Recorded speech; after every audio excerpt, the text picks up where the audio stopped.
welcome to the Glory Addict Chronicles, the story of two glory addicts who are in passionate pursuit of God's presence. Join us as we share our exciting journey into the glory of God.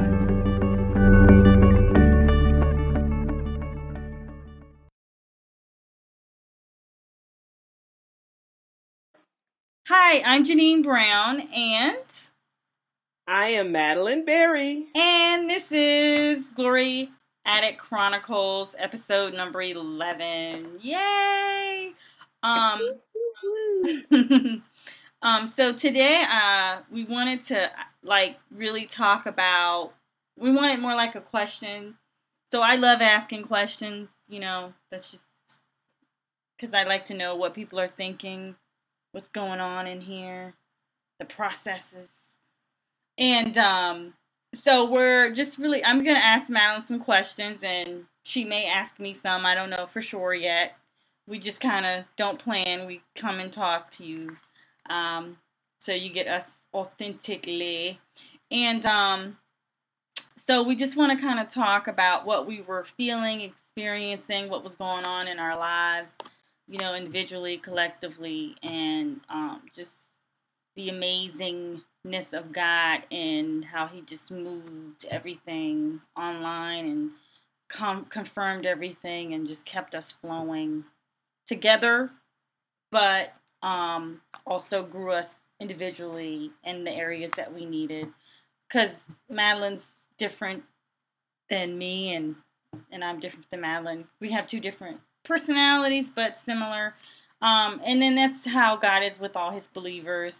So nobody is ever, there's no two people that are exactly the same. And so I think sometimes we set ourselves up when we kind of think about comparatively. And, we all know that, but, we're just going to shed some light. Turn it on. Turn on the light. Illumination. Shed some light. So, and talk about our individual experiences. So, it's just what we've been doing. Yes. So, Madeline. Hi.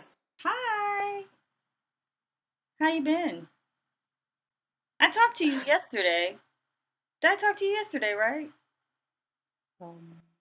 Yeah. No. Today's 2 days ago. Oh. No, I talked to you. Didn't I talk to you yesterday? I don't think so. Okay, it was Monday. So anyways,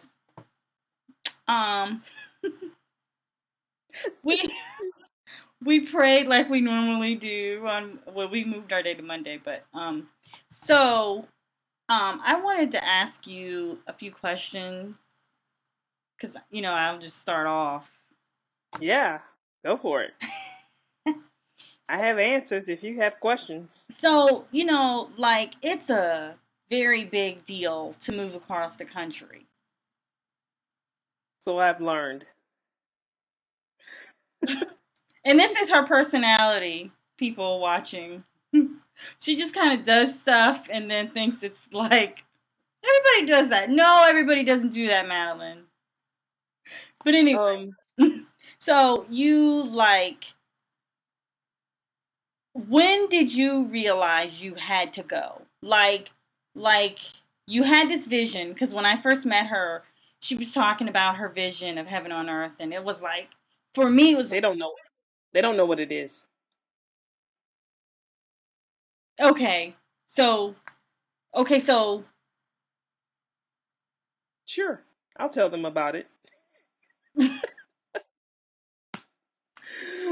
This is so much fun. Yeah, I kind of throw it too. It's okay. Are you ready? No, wait. Go ahead. Let me form my question, please. Okay, so my question to you is, when did you so we get this thing from God, and it's like this thing we're supposed to do, and there's different developmental stages, and you kind of know you're going to do certain things. So when did you know? And so I'm kind of asking you to skip to a certain portion of this story. where you knew that you physically had to leave and it had to be like soon? Like what happened? Like was it your journaling? You were hearing from God? Was it, your spirit man was like, ah? So okay. So could you answer my question, please? Thank you. Question is awesome. Thank you for asking it.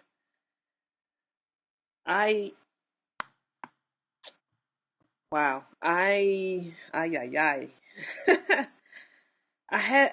had this vision for so long of of coming to Las Vegas. It's almost like having something inside, and just because I knew how important it was, I would ask God off and on, when when do I get to go and do it? When is the right time? All these questions. And for a lot of years, he was just like, stay and sow where you are in the church that you're going to, and just, be a part of another man's vision. And, you'll be faithful to do this. I'll make sure people are faithful to help you, do what I've called you to do. And that was the thinking some of the times. But whenever, I'll say the point that I knew something had to change was when I got back from Glory School. That did it. I'm telling you. If you've ever seen The Matrix, the red pill, Glory School was my red pill, because it opened up so much in terms of the vastness of the unseen arena, the kingdom of God, that I had never really experienced but always wanted to. And so when I got back to Maryland after Glory School, my whole mindset had shifted. Right, okay. It had shifted because the thought was, if I have full access to the entire kingdom of God and it goes wherever I go, why do I have to stay here? If what I know is in me to do is not here. So everything around me in Maryland started getting smaller, and everything in Vegas started getting bigger. I was just like, my attention was shifting toward Vegas, and I it just started like the beginning of 2011, because we went to Glory School at the end of 2010 in October. So we had November and December of that year, and we were journaling, hearing God and going through that whole process, and God is just really pouring out. And I kept asking him about heaven on earth, because it just started all of a sudden growing more inside of me. Just like, woo, like, woo, woo, woo, So, So by, you felt a pull. Is I felt that how you would explain it for it was someone a, who maybe has something they're supposed to do and they're trying to figure out what all this internal stuff is that's going on inside of them? absolutely, it was like a focus that would not shift anymore. You know how, like, you can see different things and different things are important to you?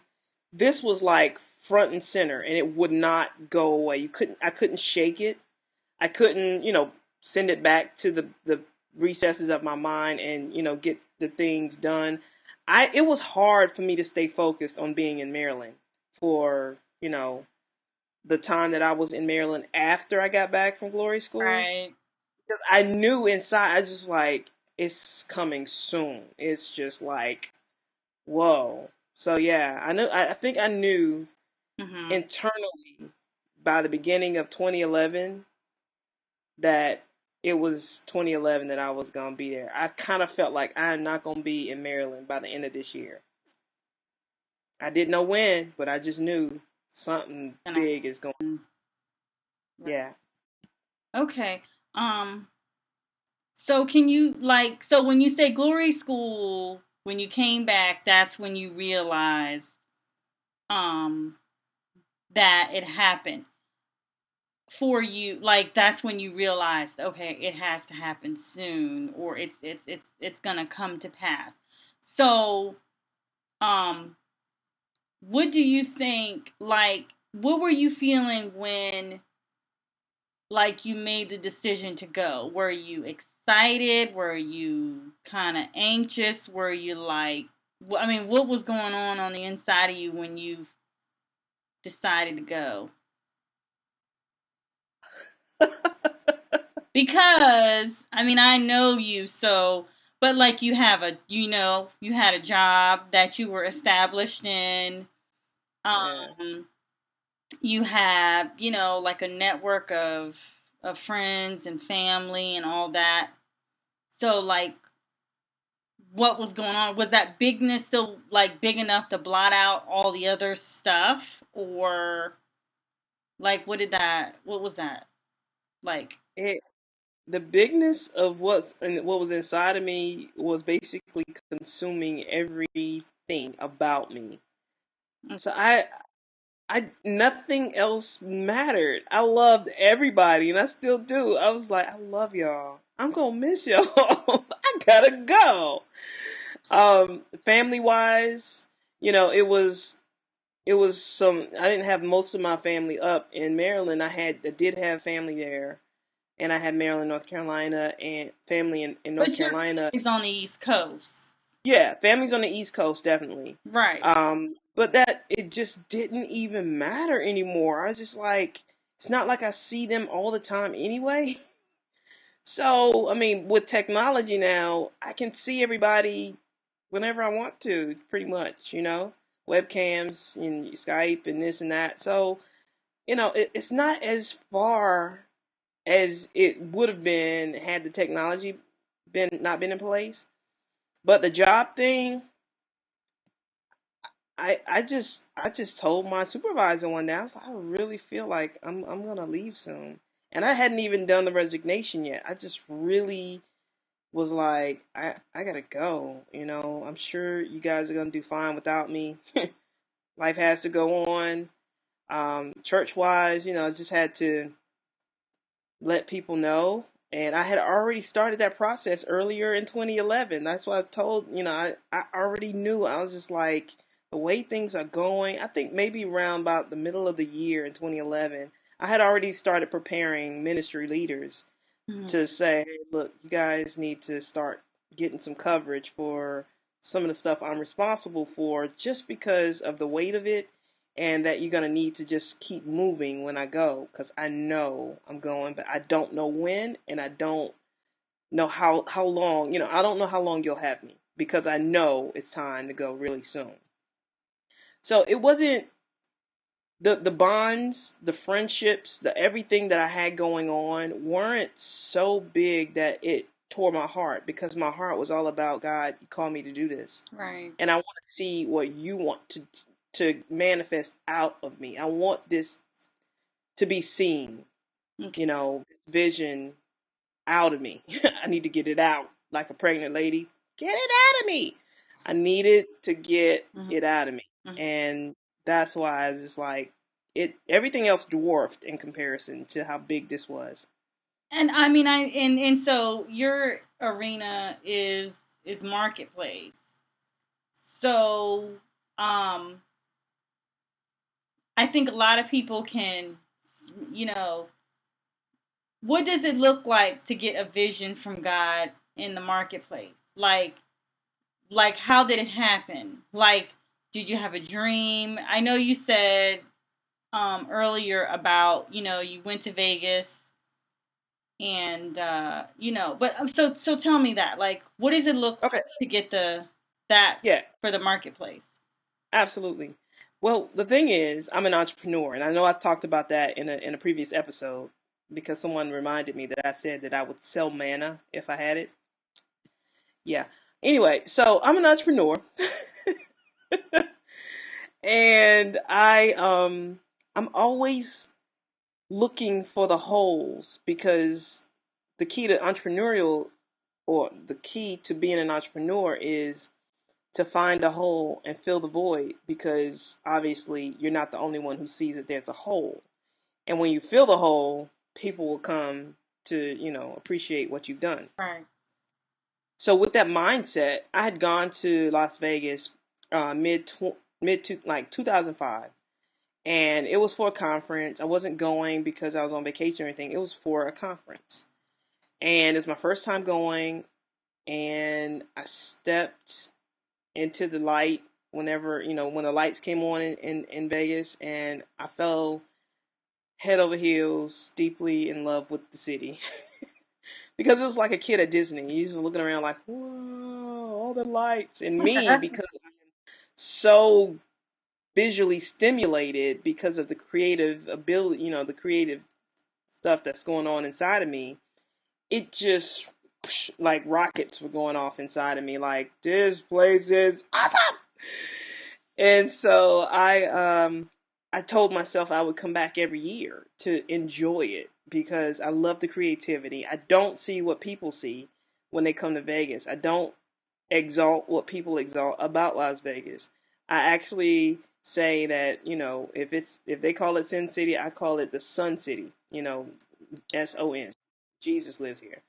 Or if they say it's Sin City, I say, well, where sin abounds, grace abounds much more. So it's Grace City. I'm like, you can't down talk my city because it's my city, One time I came back to visit, and I was walking through a casino, and I was just getting frustrated just walking through because I just wanted to get outside to see the creativity that is Las Vegas, because it's like a hub of creativity here in Las Vegas. Right. And so in going through this casino to get outside, I'm experiencing smoke, cigarette smoke, and, just alcohol, and just, a lot of other stuff that I just was not pleased with. And in my mind, I get this idea that passes through that says, I wish there was somewhere in Las Vegas that I could come and enjoy myself without having to deal with all of these negative aspects that people experience in Las Vegas. So that was just a thought. And it was a seed of a thought, because later on, I just came back and I started meditating on it, and it became heaven on earth, because God said, well, you can go anywhere in Las Vegas. You can go to Paris, you can go to New York, you can go to Venice, you can, go back to ancient Rome with Caesar, and all these places, but there's one place you can't go. Cannot go to heaven. So there was heaven on earth. It was born right in that moment. I wrote it down in my journal, and I was like, heaven on earth is a place in Las Vegas where people can come, no smoking, no drinking, no gambling, but just heaven. Heaven manifested on earth in a place where you can come and stay. So that's how it started. And I would just, as I got more ideas, I'd write about it, and that's the whole thing. I knew it was God because He said it. He's like, you can't go to heaven. I'm like, So, like, and it fits. Yeah. Cool. I'm sorry, go ahead. I said it fits with the whole theme, the thematic model of Las Vegas. You can go to Egypt, their pyramids, they're this, they're that. You see all of this stuff from ancient Egypt. You go to Paris, and there's the Eiffel Tower, and there's this, and there's that. You go to Caesar's, and you see Roman statues, and, columns, and big, Greek statues standing up, holding grapes. All of these things, and it's thematic. So just imagine what heaven looks like with the big pearl, or the door, and gold streets, and, angels flying around the throne, and So that is why it just started just growing inside of me. Yeah. Okay, so you would say that it was more like expounded upon the desires of your heart. Is that how you would explain it? Well, it actually wasn't until it came in there. I mean, it's like the desire of my heart is to honor God with everything I do. Well, no, I Because He's mean, made me. right. Mm-hmm. Yeah, no, I'm just saying. he made me an entrepreneur. I never had a thought about creating a hotel. I mean, I'm not even in that industry. So for me to think about doing one, Yeah. it's just all God. Because I'm like, yeah, I I have books that I'm reading now that are, explaining how this thing works, but I have no natural knowledge of how this works. That's why it's so God, because I'm like, it's so much bigger than me that it to see it manifested, it's gonna be all him. Because I have no knowledge. I have nothing in me naturally to be able to do this. Yeah, that's when you So know it's God. yeah, because I'm going like, No natural oh, talent to bring it I'm just about. saying, yes, Lord, I'll do it. If you want me to just go and be present, I'm out, Right. and that's where it was. That's where it was. It was like, okay, a lot of things happened to get me to go then, but, it was like, okay, if you want me to go, I'm going. So, what challenges did you experience? When? I can start from now backwards, or you can start from backwards Okay, to now. so what challenges What arise? challenges you want? What challenges arise to prevent you from going? I mean, even if they're like internal, it sounds like you didn't really have any external. Um, or if you did expound upon that. But like what challenges, because I think a lot of times we get a vision and we think it's from God, so there's not going to be any resistance, or how much resistance is the right resistance, you know, Right. and then all that may happen. Yeah, well, whenever I knew it's time to go, Mhm. I had to start letting people know, I gotta go. I don't know exactly when it's gonna be, after a project that I finished there. And I hadn't necessarily set dates, but I was just really like, I gotta go. A good majority of people who knew about the vision, because I had been talking about this for, what, 5 years then, 2011, 2006 is when I got it. I had been talking about it, and I told people right when I got it, like, you gotta check this out. This is amazing. So, I told people who I could trust, to encourage me and to just say like, wow, that's awesome. Whoa. So, I'm going back to these people and I'm saying, hey, it's time for me to just go and do this. And they were very encouraging. The bigger picture though was there were a lot of holes of like unbelief to me. People who didn't believe in what I was leaving for. Um, People who may have some people I didn't even tell. Like at work, not at all.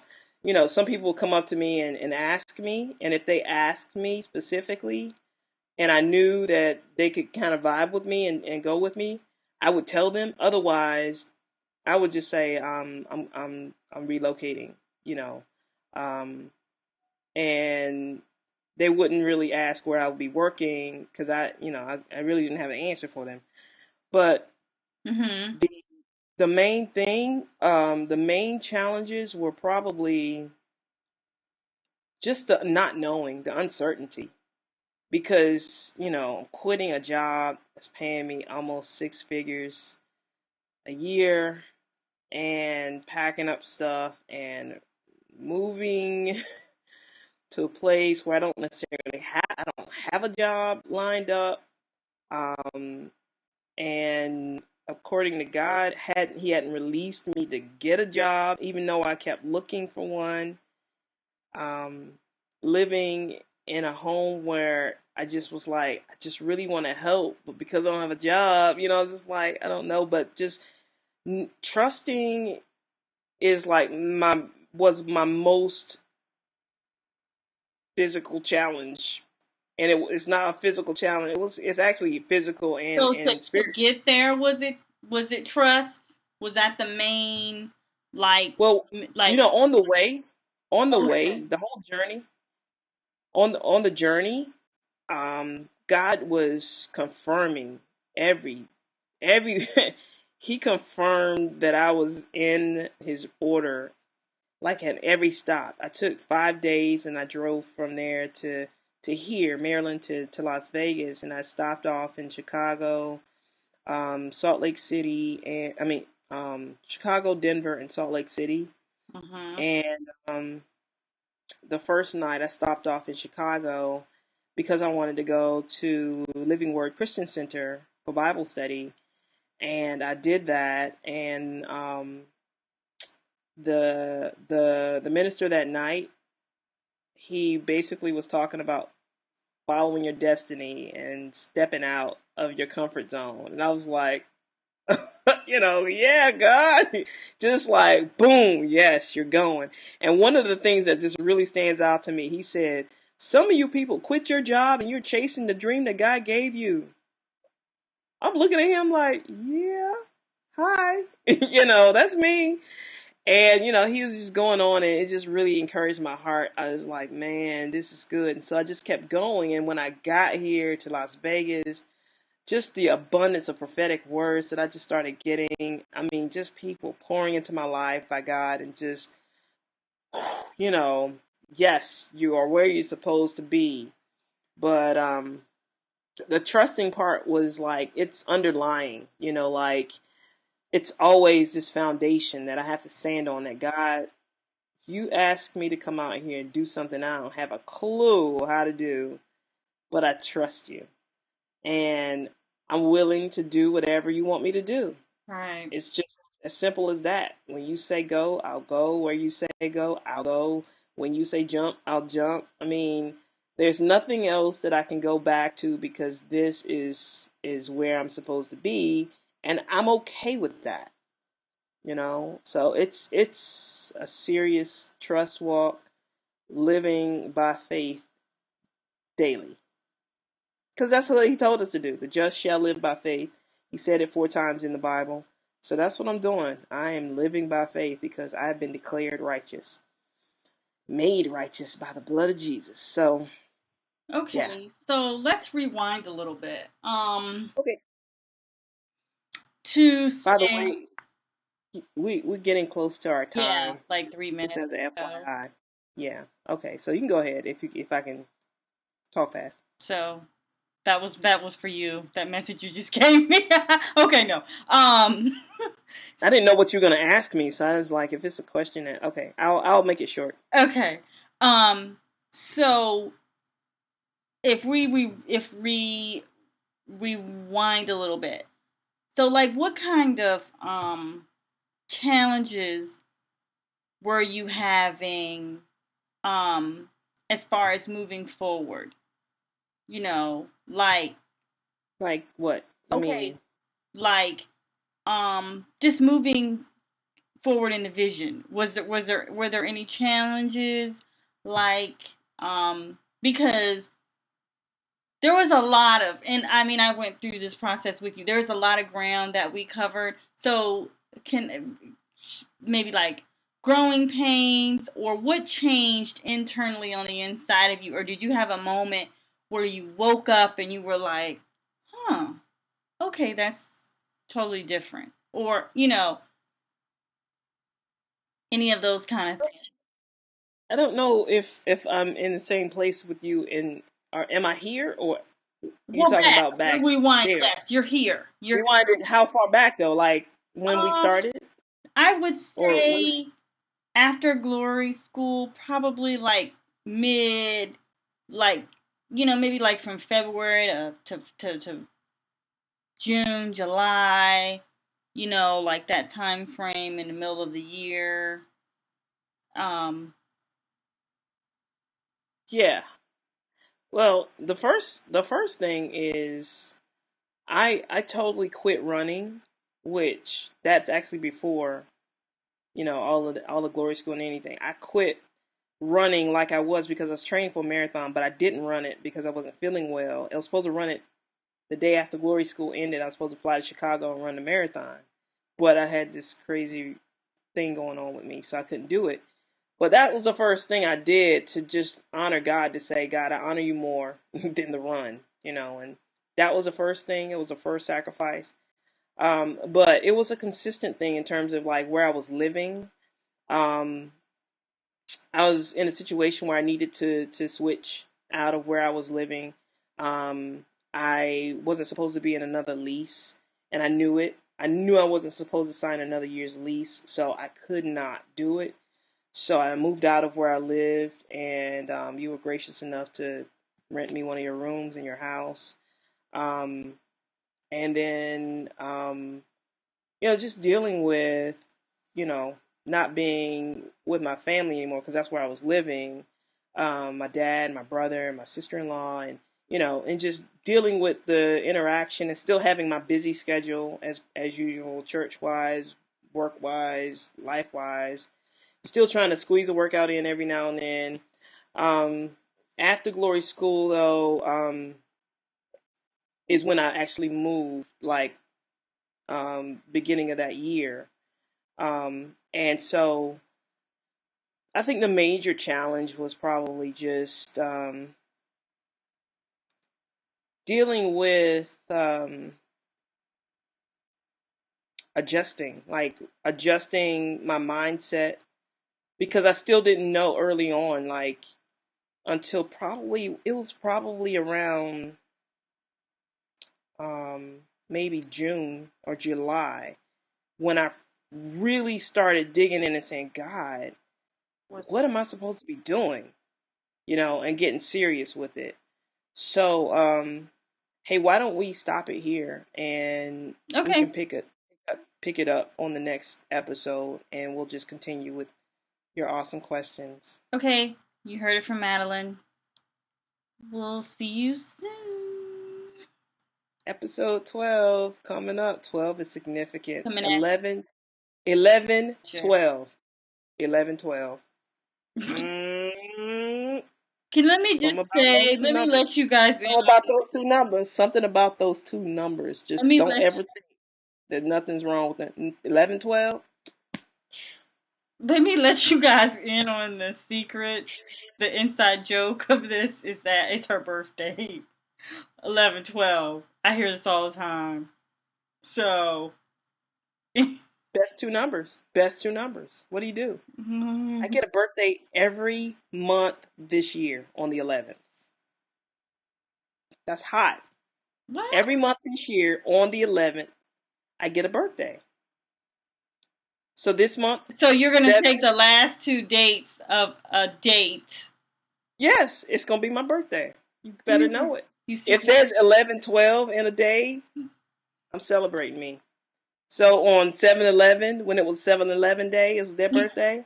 It was my birthday too. I went and they gave me a free Slurpee for my birthday. Oh yeah. Anyway. Oh, I didn't know that. Why didn't you tell me? Okay. We're signing off. Man, I tell you. Thank you for watching. We'll see you in the next episode. Thank you for watching this podcast. We hope you were blessed. Tune in to our next episode as the journey continues.